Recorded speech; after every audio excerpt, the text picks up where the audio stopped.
Kuluna Gangs, criminals, victims, or necessary evils in Congo's urban chaos.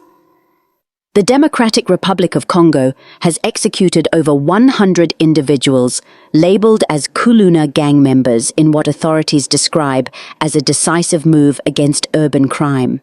But these mass executions have sparked heated debates, both at home and abroad.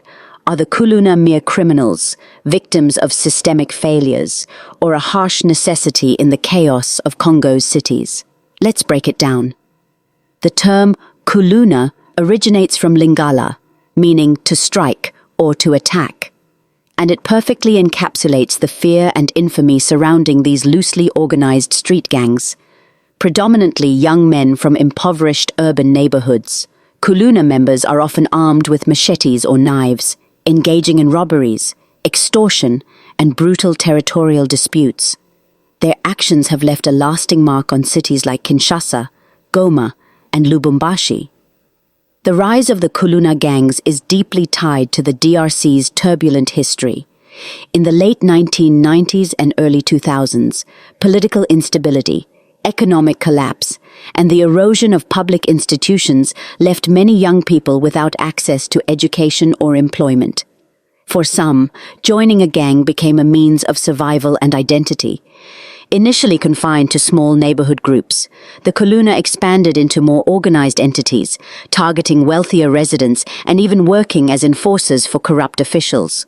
In a shocking escalation, the Congolese government executed over 100 alleged Kuluna members at Angenga prison, marking one of the most severe crackdowns in recent history.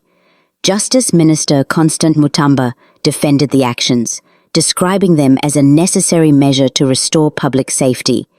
These individuals were convicted of armed robbery and other violent crimes, with officials framing the executions as a strong deterrent against future criminal activity. The mass executions have divided public opinion. For some, it's a welcome step toward reclaiming security. Fiston Kakule, a Goma resident, voiced his support, saying it would help reduce nighttime crime and restore freedom of movement. However, others are deeply concerned about the fairness of these trials and the potential for wrongful convictions. Human rights advocate Espoir Muhinuka has criticized the government's approach, warning that such actions could pave the way for extrajudicial killings and further erode the rule of law.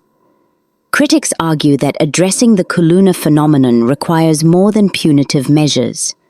Poverty, unemployment, and a lack of education are the root causes fueling the rise of these gangs. Many young men join out of desperation, rather than inherent malice. The country's weak judicial and law enforcement systems only exacerbate the issue, leaving communities vulnerable to both gang violence and heavy-handed state responses. The executions have also reignited global scrutiny of the DRC's justice system. Amnesty International and other organizations have condemned the killings, calling them a step backward for human rights. They argue that the death penalty does little to address the structural inequalities that give rise to gang activity and have called for a renewed focus on systemic reforms. The Kuluna gangs embody the complexities of Congo's urban crises, both as a symptom and a cause of its challenges. While their activities have terrorized communities, the simplistic labeling of all Kuluna members as criminals ignores the socio-economic realities at play.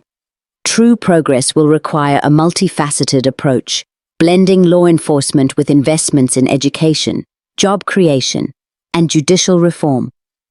The question remains, can the DRC break the cycle of violence without addressing the systemic failures at its core?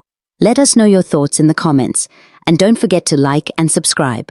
Stay tuned for more updates from Freedom Square News. Freedom Square.